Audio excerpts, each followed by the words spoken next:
এখন চহৰত শান্তনু নামৰ এটা ল'ৰা আছিল। সি চিলা নামৰ এজনী ছোৱালীক ভাল পাইছিল। সিহঁত প্ৰায়ে পাৰ্কত লগ হৈছিল আৰু এদিন সিহঁত দুয়োটাই বহি কথা পাতি আছিল। তেতিয়াই চিলায়ে শান্তনুক ক'লে, শান্তনু, আমি এতিয়া সোনকালে বিয়াখন পাতিব লাগিব। চিলাৰ কথা শুনি শান্তনুৱে ক'লে, বিয়া? কিন্তু ইমান লৰালৰি কিহৰনো বিয়াক লৈ? দুদিনমান পাছত বিয়াখন হ'লেওতো একো ক্ষতি নহয়। তোমাৰ ৰ'বলৈ মন যদি ৰৈ থাকা, ঘৰত মোৰ বিয়া ঠিক কৰিছে আৰু সেই ল'ৰাজনক ঘৰৰ সকলোৱে বৰ পচন্দ কৰিছে। চিলাৰ কথা শুনি শান্তনুৰ মনটো বৰ বেয়া লাগিল আৰু সি ক'লে, চিলা, তুমি তেনেকুৱা কথা নক'বা। মোৰ মনটো বহুত বেয়া লাগে। মই তোমাক ভাল পাওঁ আৰু তোমাক মই বিয়া কৰাব বিচাৰোঁ।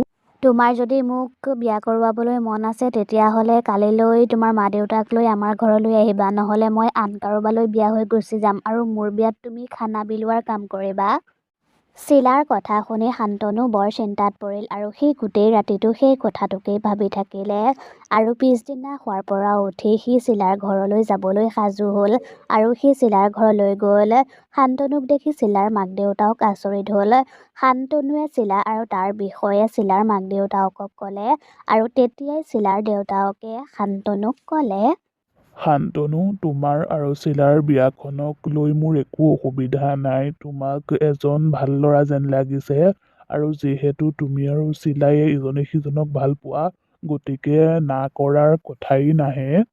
চিলা আৰু শান্তনুৱে দেউতাকৰ কথা শুনি বৰ সুখী হ'ল, কিন্তু তেতিয়াই আকৌ দেউতাকে ক'লে, কিন্তু এটা কথা, তুমি তোমাৰ জীৱনৰ আটাইতকৈ ডাঙৰ সিদ্ধান্ত এটা ল'বলৈ গৈ আছা, কিন্তু তোমাৰ মা দেউতা তোমাৰ লগত নাহিল যে কিয়? দেউতাকৰ কথা শুনি শান্তনু চিন্তাত পৰিল আৰু সি একো মাতবোল নিদিলে আৰু তাক চিন্তাত পৰা দেখি চিলাৰ মাকে ক'লে, আপুনি বাৰু কি কথাবোৰ সুধি থাকে? সি বিয়া পাতিবলৈ ওলোৱা নাই নহয়, এতিয়াও বহুত সময় আছে। মাক দেউতাকক আনিব আৰু ইয়ালৈ।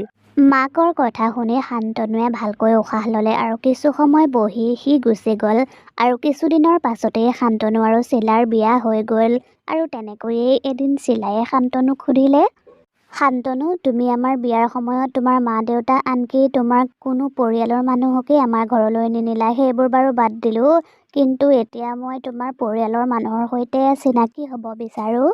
চিলাক খঙত থকা দেখি শান্তনুৱে তাইক ক'লে, হ'ব হ'ব, খং কৰিব নালাগে। মই তোমাক মোৰ গাঁৱলৈ লৈ যাম, তেতিয়া তুমি সকলোকে লগ কৰিব পাৰিবা। কিন্তু মই কেইদিনমান অফিচত ছুটি ল'ব লাগিব নহয়। কথাখিনি কৈ শান্তনু অফিচলৈ গুচি গ'ল আৰু লাহে লাহে গাঁৱলৈ যোৱাৰ দিনটো আহিল। কিন্তু সেইদিনাই শান্তনুৱে চিলাক ফোন কৰি ক'লে, চিলা, শুনাচোন, মই অফিচৰ কামত ফচি গ'লোঁ, গতিকে মই আজি যাব নোৱাৰিম। ট্ৰেইনৰ টিকেট কৰা আছে। তুমি নহ'লে অকলেই গাঁৱলৈ গুচি যোৱা। মই মোৰ ভাইটিক ফোন কৰি কথাটো কৈ দিম। ষ্টেচনৰ পৰা সি তোমাক লৈ যাবহি।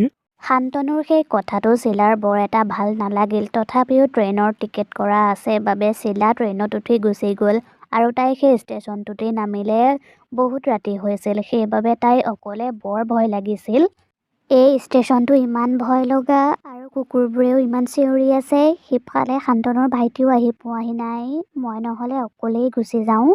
চিলা তাতেই ৰৈ কথাবোৰ ভাবি আছিল আৰু তেতিয়াই তাইৰ ওচৰলৈ এজন বুঢ়া মানুহ আহিল আৰু সেই বুঢ়া মানুহজনে চিলাক ক'লে, তুমি ইয়াৰ পৰা গুচি যোৱাগৈ তুমি, নহ'লে তুমি মৰি থাকিবা। যোৱাগৈ তুমি সোনকালে। মানুহজনৰ কথা শুনি চিলায়ে বহুত ভয় খালে আৰু সেইবাবে তাই পতাপত তাৰ পৰা আহিলে। অলপ আগতেই এজন মানুহ ৰৈ আছিল আৰু তেতিয়াই চিলায়ে সেই মানুহজনক ক'লে, দাদা, মই কমলপুৰ গাঁৱলৈ যাম, তালৈ মোক নিব পাৰিবনে? কমলপুৰ গাঁৱৰ নাম শুনিয়েই মানুহজনে ভয়ে ভয়ে ক'লে, কমলপুৰ গাঁৱলৈ, তাকো ৰাতি? নাই নাই দেই, মই নাযাওঁ আৰু আপুনিও নাযাব। সেই মানুহজনৰ কথা শুনি চিলায়ে বহুত ভয় খালে আৰু সেই মানুহজনে কিবা কোৱাৰ আগতেই তাত শান্তনুৰ ভায়েক আহি ওলালহি। শান্তনুৰ ভায়েক প্ৰায় শান্তনুৰ সৈতে দেখিবলৈ একেই আছিল। চিলায়ে একো ভাবি চিন্তি নাচাই শান্তনুৰ ভায়েকৰ লগত যাবলৈ ওলাল। কি হ'ল নবৌ, আপুনি ইমান ভয় খাইছে যে কিয়? মই ৰমেনেই হয়, চিন্তা কৰিব নালাগে। এতিয়া ব'লক আমি যাওঁ। মই ভয় খোৱা নাই, কিন্তু সেই মানুহজনে কমলপুৰ গাঁৱৰ নাম শুনি ইমান ভয় খালে কিয় জানো? চিলাৰ কথা শুনি ৰমেনে জোৰ জোৰকৈ হাঁহিলে আৰু ক'লে, দাদায়ে ঠিকেই কৈছিল, মোৰ নবৌ বোলে ভয়াতুৰ, অন্য একো কথা নাই, ৰাতি যে সেইবাবে চাগে আহিবলৈ মন কৰা নাই। কথা বতৰা পাতি দুয়োজন ঘৰলৈ বুলি আহিলে আৰু সিহঁত আহি ঘৰ পালেহি আৰু ঘৰৰ বাহিৰতেই ৰমেনৰ মাক ৰৈ আছিল। মাকে চিলাক দেখি বৰ সুখী হ'ল। আৰে বাহ, মোৰ বোৱাৰীজনী ইমান ধুনীয়া, সেইবাবেই মোৰ ল'ৰাটোৱে ইমান জেদ কৰিছিল তোমাক বিয়া কৰাবলৈ। মই তোমাক দেখিহে কথাটো বুজিছোঁ। শাহুৱেকৰ কথা শুনি চিলায়ে বৰ লাজ কৰিলে আৰু তেতিয়াই শাহুৱেকে ক'লে, বোৱাৰী, এতিয়া লাজ কৰিব নালাগে আৰু বহুত ৰাতি হ'ল। মই তোমালৈ আহাৰ বনাই থৈছোঁ, আহাৰ খাই শুই যোৱাগৈ, যোৱা। তাৰ পাছত চিলাই আহাৰ খাই ৰুমলৈ গ'ল। কিন্তু নতুন ঠাই হোৱাৰ বাবে চিলাৰ টোপনি অহা নাছিল, সেইবাবে তাই সাৰ পাই আছিল। কিন্তু তেতিয়াই তাই কিছুমান শব্দ শুনা পালে। ইমান ৰাতি মায়ে কাৰ লগত কথা পাতি আছে? চিলায়ে ভাবিলে ইমান ৰাতি কোনে কথা পাতি আছে। তেতিয়াই তাই উঠি আহি খিৰিকীয়েদি বাহিৰলৈ চালে আৰু বাহিৰৰ পৰিৱেশ দেখি তাই থতমত খাই গ'ল।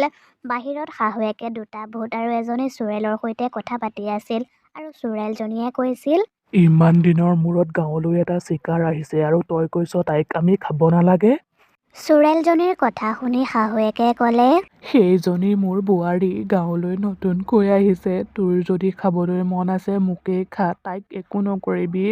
এনেও তই মোৰ পৰিয়ালৰ গোটেইবোৰ মানুহকেই খাই পেলালি, আৰুনো কি বাকী থাকিল?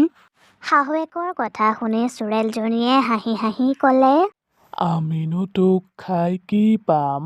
আমিতো তোৰ পিতেৰ আৰু বোৱাৰীয়েৰক খাবলৈহে আহিছোঁ। তই আমাক বাধা নিদিবি, নহ'লে কিন্তু কথা ভাল নহ'ব। চোৰেলজনীৰ কথা শুনি দুয়োটা ভূতে হাঁহিবলৈ ধৰিলে আৰু সিহঁতেও ক'লে, তই ঠিকেই কৈছ চোৰেল, আমিনো এইজনীক খাই কি পাম? আমিতো এইজনীৰ পিতেক আৰু বোৱাৰীয়েকক খাবলৈহে আহিছোঁ। মই থকালৈকে তহঁতে চিন্তা নকৰিবি, কিন্তু এতিয়া ইয়াৰ পৰা যাওঁগৈ ব'ল। কালিলৈ আহিম এইৰ বোৱাৰীয়েকক খাবলৈ। ব'ল ব'ল, এতিয়া যাওঁগৈ। কথাখিনি কৈ ভূত আৰু চোৰেল গুচি গ'ল। সেইবোৰ দেখি চিলায়ে বহুত ভয় খালে আৰু সেইবাবে তাই পিছদিনায়েই গুচি যোৱাৰ সিদ্ধান্ত ল'লে আৰু সেই কথাটোকে ক'বলৈ পিছদিনা চিলা শাহুৱেকৰ ওচৰলৈ গ'ল। মা, যোৱা ৰাতি মই সকলোবোৰ দেখিলোঁ আৰু শুনিলোঁ। মই মোৰ জীৱনটো বিপদত পেলাব নোৱাৰোঁ, গতিকে মই ইয়াৰ পৰা যোৱাৰ সিদ্ধান্ত লৈছোঁ। চিলাৰ কথা শুনি শাহুৱেকে ক'লে, তই ঠিকেই কৈছ বোৱাৰী, যিমান সোনকালে পাৰ তই ইয়াৰ পৰা গুচি যাগৈ, নহ'লে সেই চোৰেলজনীয়ে তোক মাৰি খাই পেলাব তাই। তাৰ মানে তহঁতে ইমান ধুনীয়া ছোৱালীজনীক আমাৰ পৰা আঁতৰাই পঠিয়াব বিচাৰিছ? নাই নাই, এনেকুৱা হ'বতো নোৱাৰে। আমি এতিয়া এইক মাৰিয়েই পেলাম। কথাখিনি কৈয়েই চোৰেলজনী চিলাৰ ফালে আগবাঢ়ি গৈছিল। কিন্তু তেতিয়াই শাহুৱেক চোৰেলজনীৰ সন্মুখত থিয় হ'ল আৰু ক'লে, তই মোৰ গোটেই পৰিয়ালটোকেই মাৰি খাই পেলালি, কিন্তু মই তোক মোৰ বোৱাৰীজনীক মাৰিবলৈ নিদিওঁ, কেতিয়াও নিদিওঁ। কথাখিনি কৈয়েই শাহুৱেকে চোৰেলজনীক ধৰিলে আৰু ক'লে, চিলা, তই ইয়াৰ পৰা সোনকালে পলা। কিন্তু তেতিয়াই চিলায়ে ক'লে, মা, আপুনি মোক ছোৱালী বুলি ভাবিছে, গতিকে মই আপোনাক বিপদত পেলাই ক'তো যাব নোৱাৰোঁ, লাগিলে মই মৰিয়েই নাথাকোঁ কিয়। চিলা তাতেই ৰৈ আছিল। তেতিয়াই দুয়োটা ভূত তাইৰ ফালে আগবাঢ়িছিল। কিন্তু তেতিয়াই তালৈ শান্তনু আহিল। শান্তনুৰ হাতত গংগাজল আছিল। সি গংগাজলখিনি দুয়োটা ভূত আৰু চোৰেলজনীৰ গালৈ ছটিয়াই দিলে, যাৰ ফলত দুয়োটা ভূত আৰু চোৰেলজনী জ্বলি ভস্ম হৈ গ'ল।